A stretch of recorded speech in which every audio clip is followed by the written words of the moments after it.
Halo semua, Isra Mi'raj adalah salah satu peristiwa yang penting bagi umat Islam. Karena pada saat itulah Muhammad mendapatkan perintah untuk sholat 5 waktu. Nah, pada video ini kita akan membahas tentang Isra Mi'raj dengan akal sehat. Jadi, jika kamu adalah seseorang yang tidak mau menggunakan akal sehat, silakan tutup video ini sekarang.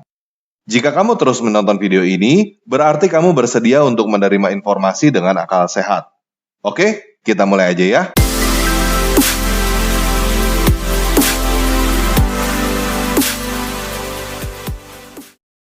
Nah, referensi tentang Isra Mi'raj terdapat di dalam Al-Quran Surah 17 ayat 1, Hadis Tirmizi 3056, 3072, Hadis Muslim 234, 238, Hadis Bukhari 2968, dan 3598. Isinya kurang lebih sama. Jadi, saya tidak akan membacakan semuanya. Dan saya tidak akan membacakan telah bercerita kepada kami dari siapa-siapa.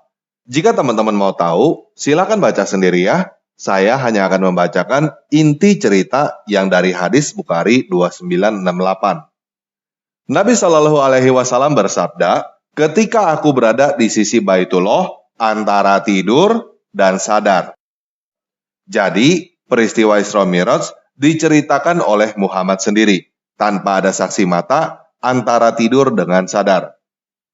Kalau kita mau berkata apa adanya, sebenarnya ini berarti Muhammad hanya bermimpi. Setelah dia bangun, dia menceritakan mimpinya itu. Menurut tafsir dari Kementerian Agama Republik Indonesia, Muawiyah bin Abu Sufyan, yang merupakan khalifah pertama dari dinasti Umayyah, juga berkata bahwa Isra Mi'raj hanyalah mimpi Muhammad. Oke, kita lanjut ya. Kita dengarkan apa isi mimpi Muhammad. Ada seorang laki-laki di antara dua laki-laki yang datang kepadaku, membawa baskom terbuat dari emas yang dipenuhi dengan hikmah dan iman. Lalu, orang itu membelah badanku dari atas dada hingga bawah perut. Lalu, dia mencuci perutku dengan air zam-zam, kemudian mengisinya dengan hikmah dan iman. Kemudian, aku diberi seekor hewan tunggangan putih yang lebih kecil daripada bagal, namun lebih besar dibanding keledai, bernama Al-Buraq. Maka, aku berangkat bersama Jibril alaihi salam hingga sampai di langit dunia. Lalu ditanya, siapa ini? Jibril menjawab, Jibril. Ditanya lagi, siapa orang yang bersamamu? Jibril menjawab, Muhammad. Ditanya lagi, apakah dia telah diutus? Jibril menjawab, iya. Maka dikatakan, selamat datang. Sebaik-baik orang yang datang telah tiba. Kemudian aku menemui Adam alaihi salam dan memberikan salam kepadanya. Lalu dia berkata, dalam kurung ucapan selamat datang bagimu dari anak keturunan dan nabi. Ceritanya setelah itu Muhammad naik ke langit yang berikutnya, dan Jibril ditanya dengan pertanyaan yang sama, berulang-ulang, sampai langit yang ke-7. Siapakah ini? Jibril. Siapakah orang yang bersamamu? Muhammad. Apakah dia telah diutus? Iya. Lalu mereka disambut dengan ucapan selamat datang. Ceritanya, pada langit yang pertama, Muhammad bertemu dengan Adam. Pada langit yang kedua, Muhammad bertemu dengan Isa dan Yahya. Pada langit yang ketiga, Muhammad bertemu dengan Yusuf. Pada langit yang keempat, Muhammad bertemu dengan Idris. Pada langit yang kelima, Muhammad bertemu dengan Harun. Pada langit yang keenam, Muhammad bertemu dengan Musa. Pada langit yang ketujuh, Muhammad bertemu dengan Ibrahim. Setelah itu Muhammad melanjutkan ceritanya. Kemudian aku ditampakkan Al-Baitul Ma'mur. Aku bertanya kepada Jibril, lalu dia menjawab, ini adalah Al-Baitul Ma'mur. Setiap hari ada 70.000 malaikat mendirikan sholat di sana. Jika mereka keluar dalam kurung untuk pergi sholat, tidak ada satupun dari mereka yang kembali. Kemudian diperlihatkan kepadaku Sidratul Muntaha yang ternyata bentuknya seperti kubah dengan daun jendelanya laksana telinga-telinga gajah. Di dasarnya ada 4 sungai yang berada di dalam kurung disebut batinan dan di luar dalam kurung zahiran. Aku bertanya kepada Jibril, maka dia menjawab, adapun batinan berada di surga, sedangkan zahiran adalah An-Nail dan Al-Furat, dalam kurung 2 nama sungai di surga. Kemudian diwajibkan atasku sholat 50 kali. Aku menerimanya hingga datang Musa alaihi salam menemuiku dan bertanya, "Apa yang telah kamu lakukan?" Aku jawab, "Aku diwajibkan sholat 50 kali." Musa berkata, "Akulah orang yang lebih tahu tentang manusia daripada kamu. Aku sudah berusaha menangani Bani Israel dengan sungguh-sungguh, dan umatmu tidak akan sanggup melaksanakan kewajiban sholat itu.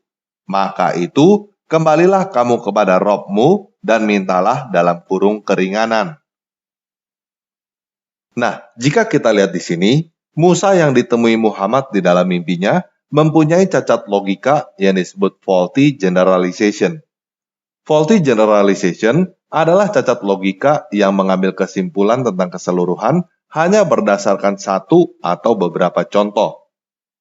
Misalnya, ketemu satu orang muslim yang menjadi teroris, lalu berkata bahwa semua muslim pasti teroris. Atau sebaliknya, ketemu dengan satu orang muslim yang baik, lalu berkata bahwa semua muslim pasti baik.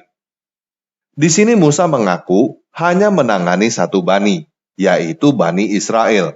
Lalu, Musa langsung mengambil kesimpulan bahwa umatmu tidak akan sanggup melaksanakan. Ini adalah cacat logika yang disebut faulty generalization. Paham ya? Nah, Musa yang sebenarnya tentunya tidak seperti itu, karena ini adalah mimpi Muhammad. Kalau kita lihat, banyak sekali cacat logika serupa yang ada di dalam pengajaran Muhammad. Orang Yahudi begini, orang Nasrani begitu. Orang kafir begini, orang anu begitu. Padahal salah semua. Contohnya, di dalam Al-Quran Surah 9 ayat 30, dikatakan orang-orang Yahudi berkata Uzair putra Allah. Kenyataannya, tidak ada satupun orang Yahudi yang berkata bahwa Uzair putra Allah. Kemungkinan ini disebabkan karena orang Nasrani berkata Al-Masih putra Allah, Muhammad menggeneralisasi orang Yahudi pasti juga begitu. Atau kemungkinan Muhammad bertemu satu orang Yahudi yang berkata Uzair putra Allah, dia langsung menggeneralisasi bahwa orang-orang Yahudi berkata Uzair putra Allah.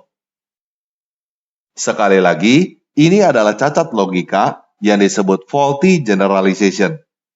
Oke, kita lanjut ya. Maka aku meminta keringanan, lalu Allah memberiku 40 kali sholat. Lalu, dalam kurung aku menerimanya, dan Musa kembali menasehati aku agar meminta keringanan lagi. Kemudian, kejadian berulang seperti itu, dalam kurung nasihat Musa, hingga dijadikan 30 kali. Lalu kejadian berulang seperti itu lagi, hingga dijadikan 20 kali. Kemudian, kejadian berulang lagi hingga menjadi 10. Lalu aku bertemu Musa, dan dia kembali berkata seperti tadi, hingga dijadikan 5 waktu. Lalu, kembali aku menemui Musa, dan dia bertanya, "Apa yang kamu dapatkan?" Aku jawab, "Telah ditetapkan 5 waktu." Dia berkata seperti tadi lagi. Aku katakan, "Aku telah menerimanya dengan baik." Tiba-tiba ada suara yang berseru, "Sungguh, aku telah putuskan kewajiban dariku ini, dan aku telah ringankan buat hamba-hambaku. Dan aku akan balas setiap satu kebaikan, dalam kurung sholat, dengan 10 balasan, dalam kurung pahala." Nah, Isra Miraj berasal dari dua kata, yaitu Isra dan Miraj. Yang disebut dengan Isra adalah perjalanan Muhammad dari Masjidil Haram ke Masjidil Aqsa. Yang disebut dengan Miraj adalah perjalanan Muhammad sampai langit ke-7. Menurut kepercayaan Islam, Muhammad benar-benar terbang dari Masjidil Haram yang ada di Mekah menuju Masjidil Aqsa yang ada di Yerusalem. Lalu, benar-benar terbang sampai langit ke-7 dan kembali dalam waktu semalam. Tetapi, tentunya, kita yang tidak punya kepentingan untuk membela Islam akan langsung tahu bahwa sebenarnya Isra Miraj hanyalah mimpi Muhammad. Apakah mimpi Muhammad ini unik? Enggak, guys. Banyak sekali orang yang bermimpi terbang ke surga dan neraka dalam waktu semalam. Hal ini adalah fenomena yang sudah biasa di dalam masyarakat. Selain itu, ide tentang orang-orang yang menjaga surga sudah beredar di Timur Tengah sejak abad pertama dari dongeng Yahudi yang berjudul The Testament of Abraham. Nah, menurut tradisi Islam, Muhammad meninggal pada tahun 632 Masehi. Menurut tradisi, Isra Mi'raj terjadi pada malam tanggal 27 bulan Rajab tahun ke-10 setelah Muhammad pertama kali menerima wahyu. Artinya, antara tahun 620 sampai 621 Masehi. Namun, masalahnya, Masjidil Aqsa yang ada di Yerusalem baru dibangun sejak tahun 685 dan baru selesai pada tahun 690 oleh Abdul Malik bin Marwan. Sebelum dibangun oleh Abdul Malik bin Marwan, apa yang ada di lokasi Masjidil Aqsa hanyalah reruntuhan, karena Yerusalem sudah dihancurkan oleh Romawi sejak tahun 70. Ada yang berpendapat bahwa Umar bin Khattab mendirikan Al-Jami' Al-Aqsa dan melaksanakan sholat jamaah di situ. Walaupun pendapat ini benar, tetap saja hal ini terjadi setelah Muhammad meninggal. Artinya, belum ada Masjidil Aqsa di Yerusalem ketika Muhammad bermimpi terbang ke situ. Masjidil Aqsa baru dibangun setelah Muhammad meninggal. Perlu kita ingat bahwa hadis Tirmizi, hadis Muslim, hadis Bukhari, dan hadis-hadis lainnya baru ditulis setelah abad ke-8 zaman dinasti Abbasiyah, lebih dari 100 tahun setelah Muhammad meninggal. Jadi, ada kemungkinan peristiwa Isra Mi'raj adalah dongeng karangan dinasti Abbasiyah yang tidak tahu bahwa ketika Muhammad masih hidup, Masjidil Aqsa masih belum dibangun. Atau Masjidil Aqsa yang dimaksud adalah Masjidil Aqsa yang lain yang bukan di Yerusalem. Entah di mana, tetapi yang pasti bukan Masjidil Aqsa yang ada di Yerusalem. Karena tidak ada Masjidil Aqsa di Yerusalem ketika Muhammad masih hidup. Nah, mari kita lihat referensi tentang Isra Mi'raj di dalam Al-Quran surah 17 ayat 1 dan melihat apa yang masalah di situ. Maha suci dalam kurung Allah yang telah memperjalankan hambanya dalam kurung Muhammad pada malam hari dari Masjidil Haram ke Masjidil Aqsa yang telah kami berkahi sekelilingnya, agar kami perlihatkan kepadanya sebagian tanda-tanda dalam kurung kebesaran kami. Sesungguhnya, Dia Maha mendengar, Maha melihat. Nah, Muslim percaya bahwa Al-Quran adalah wahyu yang turun langsung dari Allah. Jadi, kami yang berbicara di dalam ayat ini seharusnya adalah Allah. Tetapi, di dalam ayat ini dikatakan agar kami perlihatkan kepadanya sebagian tanda-tanda dalam kurung kebesaran kami, sesungguhnya Dia Maha mendengar, Maha melihat.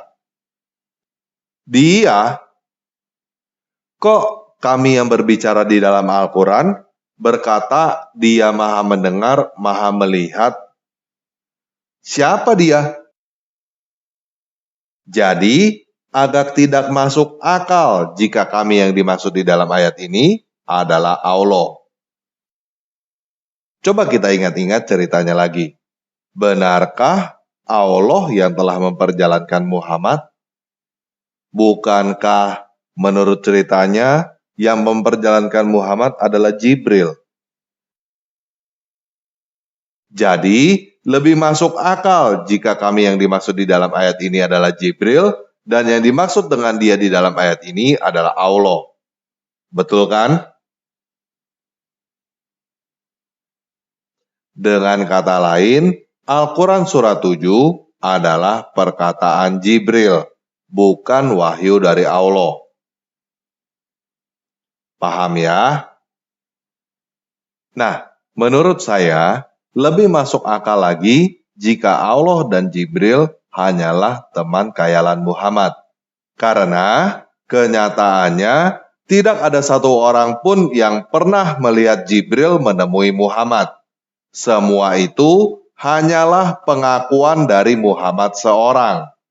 Semua kata-kata yang ada di dalam Al-Quran keluar dari mulut Muhammad.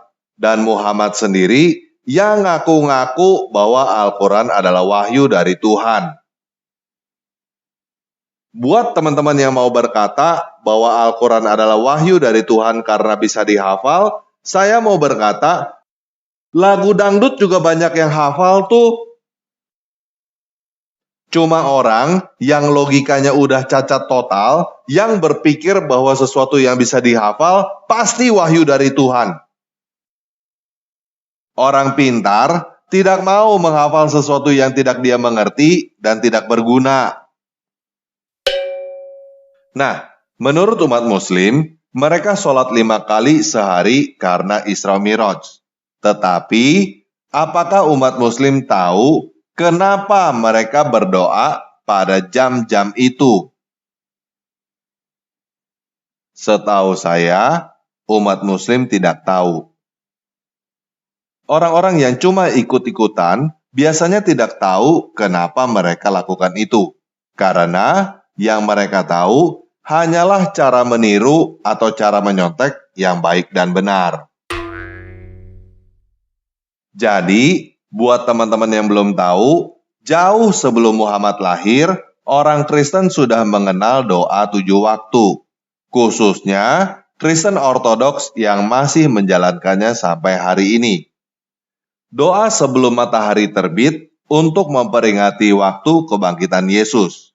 Doa jam 9 pagi untuk memperingati waktu penyaliban Yesus. Doa jam 12 siang untuk memperingati kegelapan yang terjadi ketika Yesus disalibkan. Doa jam 3 sore untuk memperingati ketika Yesus menghembuskan nafas terakhir. Doa sebelum matahari terbenam untuk memperingati penguburan Yesus.